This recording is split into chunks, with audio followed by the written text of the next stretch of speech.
Hola, ¿qué tal? Queríamos preguntarte en primer lugar cómo entiendes tú el espacio público y la forma de actuar en él. El espacio público, claro, tiene muchos posibles significados.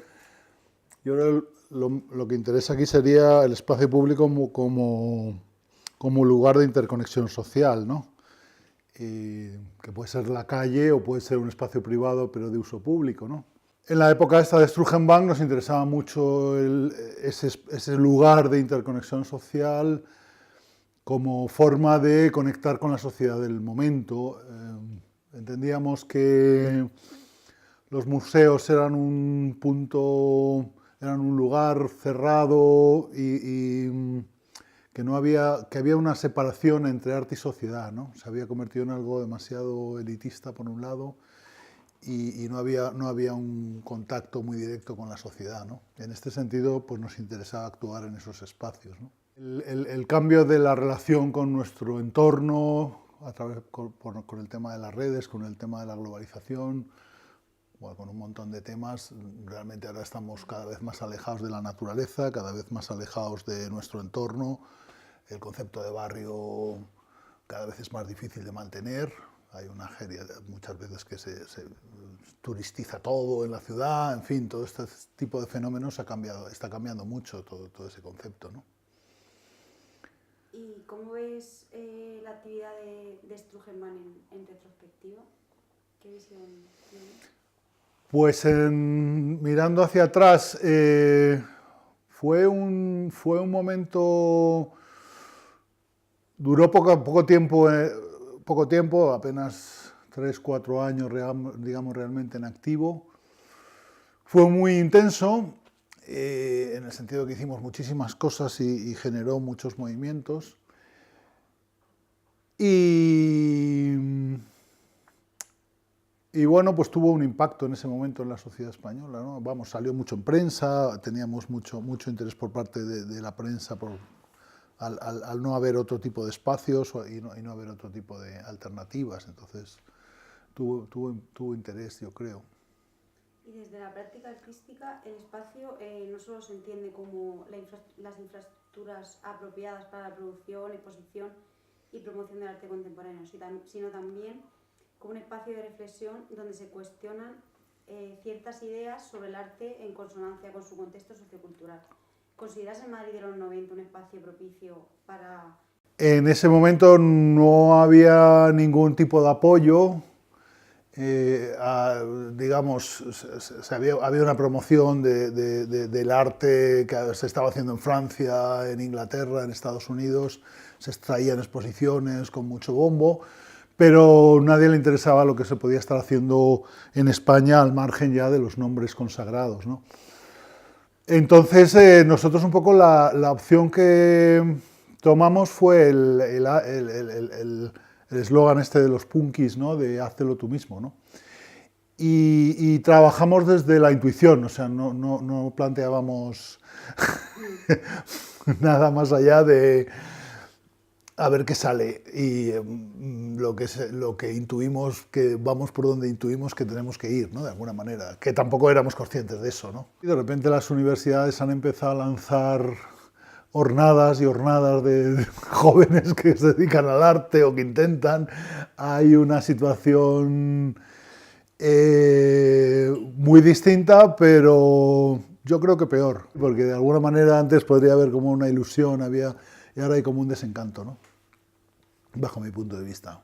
Desde el sector, digamos, del arte, en la gran mayoría de los casos fue recibido con rechazo o con no entender de qué íbamos, en el sentido de que habíamos estado trabajando en galerías y de repente abríamos un espacio en nuestro estudio, ¿no?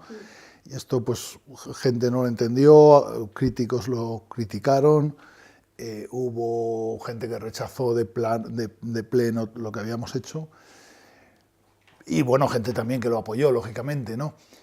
Y luego a nivel de la prensa general, ahí había mucho interés y nos sacaron páginas y salía cada vez que decíamos una exposición, salía en los medios. Y bueno, nosotros siempre jugábamos un poco con el simulacro, ¿no? El mismo nombre de Strugenbank, pues es un simulacro de un banco, ¿no? Y pues también pues había gestores que nos ofrecían sus servicios para nuestra entidad y esas cosas, ¿no? Entonces, siempre los juegos de simulacro te dan este tipo de situaciones cómicas, ¿no? Sí, nos interesaba la gente y lo que hacía la gente y cómo vive la gente y cómo...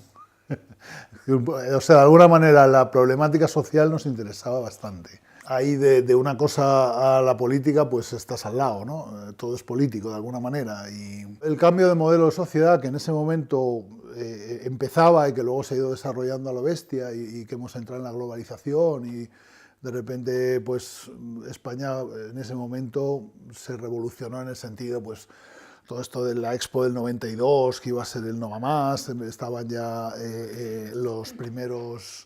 las primeras cosas del ladrillo, todas estas promociones en la periferia, empezaban los centros comerciales ya grandes, y fue un momento, bueno, pues como de mucho cambio de coco y a la vez pues como un modelo de sociedad que aparecía que nosotros conocíamos muy bien de haberlo visto en Nueva York, pero veíamos aquí su versión más rancia, como he dicho antes, ¿no? Que no había realmente más allá de una cosa como de moda casi, ¿no? O de la gente que empezaba a empeñarse y empezaba a hacer locuras porque todo iba a ir como...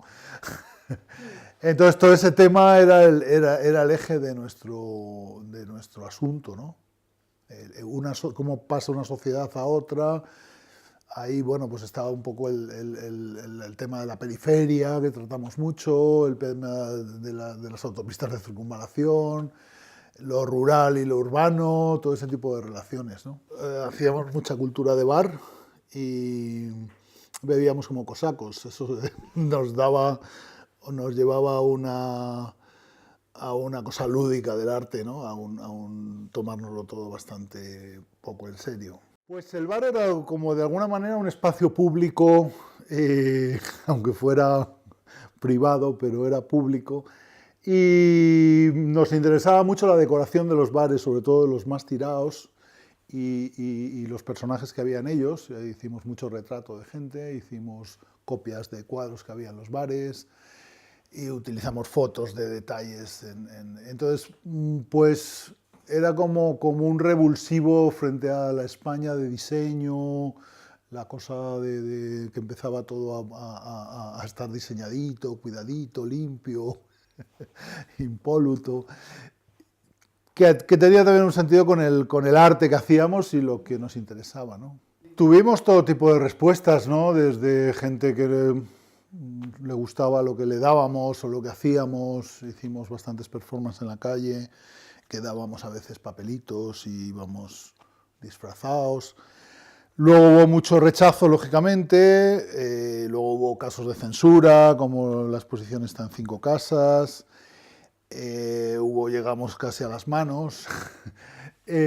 Bueno, un poco de todo, sí, pero bueno, sí, la calle es un ente extraño, ¿no? En el que en la Expo del 92 pues hicimos estas performances que iban gente que había salido de la cárcel por la Expo dando unos papeles apoyando la desinformación y el analfabetismo, y eso causaba todo tipo de reacciones, lógicamente, en el momento ese, en Sevilla, ¿no? Dentro de la Expo. El arte siempre está unido a la vida, porque hay una conexión en cualquier cosa entre el arte y la vida. Lo que yo creo que se trataba es de acercar el arte a la sociedad, ¿no? A la gente. De alguna manera, según se han ido desarrollando las cosas, pues cada vez estamos más parcelados en todos los segmentos de la sociedad y son como micromundos, ¿no? En un tema como el arte, pues esto es un poco lamentable, porque evidentemente se trata de que el arte repercuta en la sociedad y en la vida, ¿no? No que esté ahí en unas cajas escondidas y que no se vea, ¿no?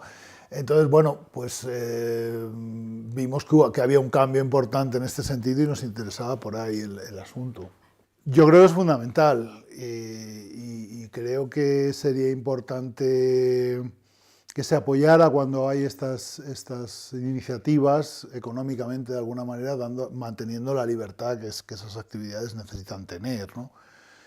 Y que sería mucho más rentable pues, que estar abriendo museos vacíos de contenido y vacíos de presupuesto, ¿no? Y que realmente apoyando un poco la economía de estos centros, en algunos casos ahora en Madrid se acaba de hacer, bueno, pues realmente los resultados seguramente fueran muy distintos, ¿no?